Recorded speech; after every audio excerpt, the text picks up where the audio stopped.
Hello everyone, welcome back. আর হয়ে গেছে নেক্সট ডে। আজকে আমরা গুলমার্গ যাব। তো আমরা এখন রেডি হয়ে এইখানে চেক আউট করে, মানে শ্রীনগর চেক আউট করে বেরিয়ে যাব। আর আমাদের হোটেল এখানে সুবোধা বাকি বাকি ছিল, বা বাকি যা যা কথাবার্তা ছিল সেগুলো মিটিয়ে নিচ্ছিল। আর এই হচ্ছে আমাদের হোটেল, হোটেল কাশ্মীর ওরিয়েন্ট। এখানকার দাদাদের ব্যবহার, হসপিটালিটি খুব ভালো, আর ভীষণ ভালো এরা। খাবার দাবারও খুব ভালো। তো আমরা এখন বেরিয়ে পড়েছি। আর রাস্তায় যে স্নোফল হয়েছিল সেই দিন, সেই স্নোফলের তো এখনও কাটেনি। আর প্রচুর পরিমাণে স্নোফল হয়েছিল সেদিনকার। তো দেখো, তোমরা দেখতেই পারছো রাস্তায় প্রচুর বরফ জমে রয়েছে। আর আমার অভিজ্ঞতা, বা আমি আমার হাজব্যান্ডের থেকে শুনে বুঝে যতটা বুঝেছি, তারই কিছু কথা তোমাদের সাথে শেয়ার করছি। যারা ভাবছো যে গুলমার্গে গিয়ে গন্ডোলা রাইড করবে, তো সেই সম্পর্কে আমি কিছু কথা বলি। কারোর কাজে লাগতেও পারে, আবার কেউ ভাবতেও পারে যে বেকার ভাট বকছি।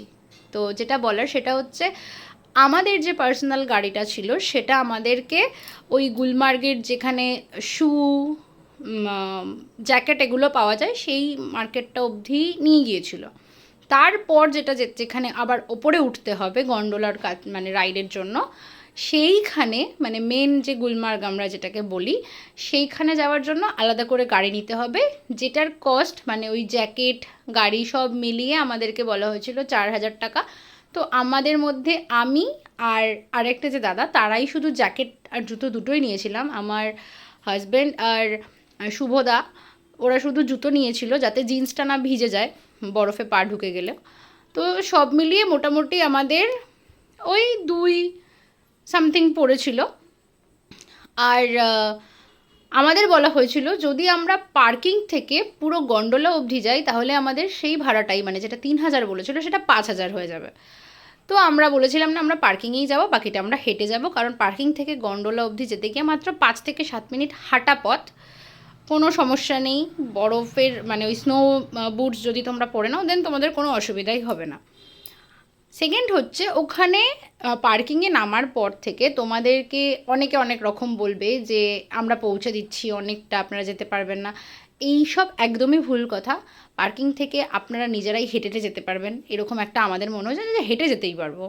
বাচ্চা থাকলেও কোনো প্রবলেম হয় না, কারণ বাচ্চারা মোটামুটি হাঁটতে পারে, কিছুটা দূর হয়তো কোলে নিতে হতে পারে, এর থেকে বেশি কোনো অসুবিধা নেই। ওরা বলবেই আপনাকে। আপনারা যেটা করতে পারেন, আপনারা ফেরার সময় বা তোমরা ফেরার সময় একটা গাড়ি নিতে পারো, যেহেতু ফেরার সময় যদি বাই চান্স স্নোফল হয় তাহলে রাস্তা আটকে যাবে, একটা তাড়াহুড়ো থাকে যাতে জ্যাম না লেগে যায়, আপনাদেরকে টাইমে ফিরতে হবে আবার। তো সেই সময়ও যখন কেউ গাড়ির কথা বলবে, তাদেরকে 100-200 এর বেশি রেট দেওয়ার দরকারই নেই। তো ওরা ওতেই একটা টাইমের পর মেনে যাবে। যেমন আমরা যখন গন্ডোলা থেকে ফিরেছি, এই রাস্তাটা দিয়ে আমরা গন্ডোলায় উঠেছি হেঁটে হেঁটে, ঠিক আছে, মানে পার্কিংয়ে নেমে এই রাস্তাটা দিয়ে আমরা গন্ডোলা অবধি গেছি।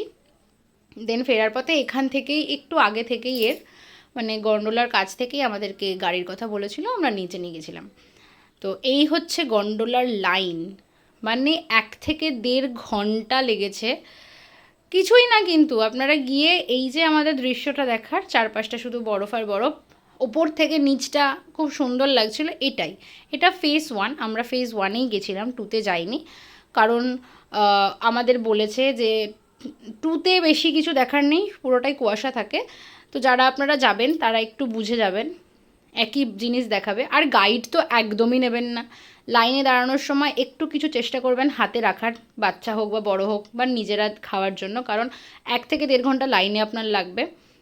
আর নর্মালি চেষ্টা করবেন যাতে তাড়াতাড়ি ফিরে আসতে পারেন, কারণ জ্যাম হয়ে গেলে আপনাদের ফিরতে প্রবলেম হবে গাড়ি অবধি, কারণ ওখানের কোনো ওয়েদারের নিশ্চয়তা নেই কখন স্নোফল হবে বা কিছু হবে। যেমন আমরা সোনমার্গে গিয়ে স্নোফল পেয়েছিলাম, আবার আমরা নেমে আসার পর সেখানে ধসও নেমেছিল, তুষার ধস।